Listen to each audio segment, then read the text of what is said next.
Madame, Monsieur, bonjour et bienvenue à votre édition L'Info. Le chef de la diplomatie algérienne, Ramtallah Mamara, a pris part en qualité de représentant du président algérien Abdelmadjid Tebboune au 40e sommet du comité d'orientation des chefs d'État de gouvernement du nouveau partenariat pour le développement de l'Afrique, NEPAD, organisé mercredi en visioconférence précise. Un communiqué du ministère. Le ministre des Affaires étrangères algérien, Ramtallah Mamara, a mis en avant dans son allocution lors des travaux du sommet la priorité accordée par le président algérien au développement de l'économie nationale et au renforcement de la complémentarité économique au plan régional et continental, précise la même source.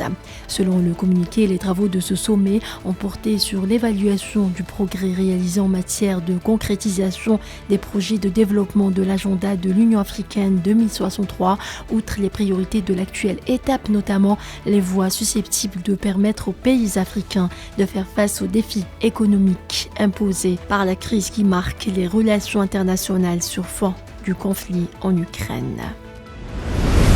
Le Burkina Faso, le Mali et la Guinée vont mener des plaidoyers pour la levée de leur suspension de l'Union africaine lors du 36e sommet organisé du 15 au 20 février à Addis Abeba en Éthiopie, a indiqué une source officielle à Ouagadougou. Des dizaines de colons extrémistes ont à nouveau envahi hier les esplanades de la mosquée d'Al-Aqsa à Al-Quds occupée, a rapporté l'agence de presse palestinienne Wafa. L'affaire visant un présentateur de la chaîne française d'information en continu BFM TV, Rachid Mbarki, mis en cause pour des sujets ayant subi une influence extérieure au profit notamment du Maroc et liée à une vaste entreprise de désinformation pilotée par une officine sioniste, révèle mercredi une enquête d'un consortium international de 160 journalistes de 49 pays. Les États-Unis répondront aux défis posés par la Chine avec détermination et fermeté, mais entendent néanmoins maintenir des lignes de communication ouvertes avec Pékin, a déclaré la numéro 2 du département d'État Wendy Sherman lors d'un discours à Washington.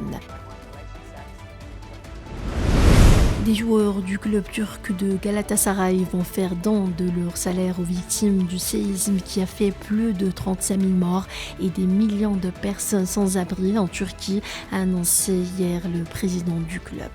C'est la fin de ce flash. Merci de l'avoir suivi.